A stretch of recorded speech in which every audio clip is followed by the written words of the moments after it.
సభకు వందనము. వేదికపై ఉన్నటువంటి ఆది మేడం గారు, కృష్ణ మేడం గారు, అదేవిధంగా ధనలక్ష్మి మేడం గారు,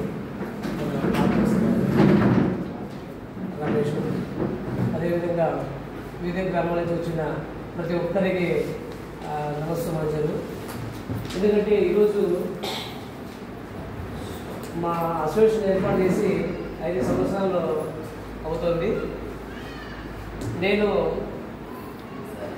ఆర్డిటీలో 16 సంవత్సరాలుగా ఒక ఐవార్గా, సీఓగా ఉంటూ పనిచేయడం జరిగింది. 95లో మాకు ట్రైనింగ్ ఇచ్చినది కూడా మేడం గారే. ఎందుకంటే ఈరోజు మాకు ఎంతో ఆర్డిటీలో ఉన్నంత అనుభూతి కలిగిస్తున్నారు. ముఖ్యంగా ఈ కంటి గుండెకి సంబంధించి వైద్య శిబిరాన్ని ఏర్పాటు చేయాలని ఒక ఆలోచన కలిగింది. చాలా గ్రామాల్లో ఎంతోమంది మాలాంటి యువకులు, చిన్న వయసులో యువకులు, మా ఫ్రెండ్ ఎంఆర్పిఎస్గా ఉన్న పిల్లలు వెంకటేష్ అని చెప్పేసి చిన్న చిన్న పిల్లలు ఉన్నట్టుండి చనిపోవడం జరిగిందనమాట. ఆ చిన్న వయసు పిల్లలు. కాబట్టి కంటికి చూపు లేకపోతే ఎంతో మంది ఇబ్బందులు ఉంటున్నారని చెప్పేసి ప్రతి ఒక్క మనిషి తోటి మనిషికి సహాయపడాలి గుణము.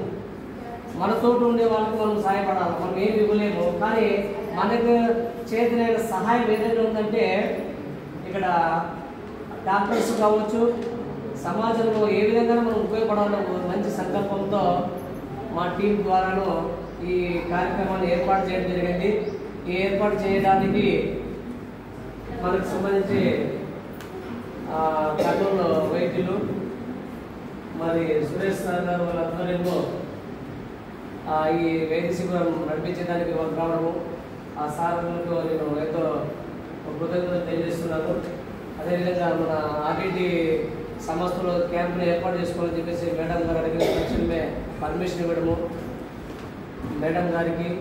అదేవిధంగా మనము ఈ మధ్యలో సంస్థను ఏర్పాటు చేసి దాదాపుగా 53 సంవత్సరాలుగా అనంతపురం జిల్లాలో ఫాదర్ ఫినర్ గారు బడుగు బలహీన వర్గాలకు విద్యతో పాటు విద్యము, వైద్యం, అదేవిధంగా గృహ నిర్మాణము, ఎన్నో రకరకాలుగా ఫాదర్ ఫినర్ గారు మనకి ఈరోజు అనంతపురం జిల్లాలో ఈ విధంగా ఉన్నామంటే దానికి మూల కారణము ఫాదర్ ఫినర్ గారు.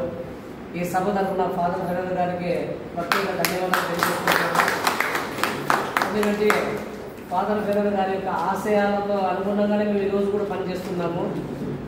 పేద ప్రజలకు మనతోటి వారికి సహాయం చేయడం, సహాయ గుణము, కష్టాల్లో ఉండే వాళ్ళని ఆదుకోవాలని ఒక మంచి గుణము.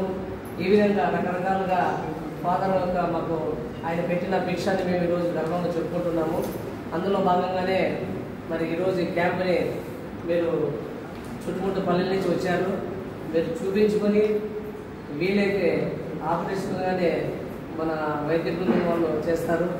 మరి మీరు మంచిగా ఉండి ఆరోగ్యంగా ఉండాలని చెప్పేసి నేను కోరుకుంటున్నాను. మా తల్లిదండ్రులు 2 స్వర్గస్థులైనారు. మేము 12 మంది సంతానం. మా అమ్మకు 6 మంది అక్కలు, 6 మంది చెల్లెళ్ళు, ఈ విధంగా 6 మంది కొడుకులు, 6 మంది బిడ్డలు. వాళ్ళ జ్ఞాపకార్థం కూడా నేను ఎలాగా ప్రతి ముసలికి ప్రతి ఒక్కరిని నేను అమ్మగా, నాన్నగా చూసుకుంటున్నాను. అదే సేవ భావంతో ఈరోజు మేము కార్యక్రమం చేస్తున్నాము. మరి మీరందరూ మంచిగా చూపించుకుని బాగా ఉండాలని చెప్పేసి మీ అందరికీ దేవుడు ఆరోగ్యాలు ఇవ్వాలని చెప్పేసి మనస్ఫూర్తిగా కోరుకుంటూ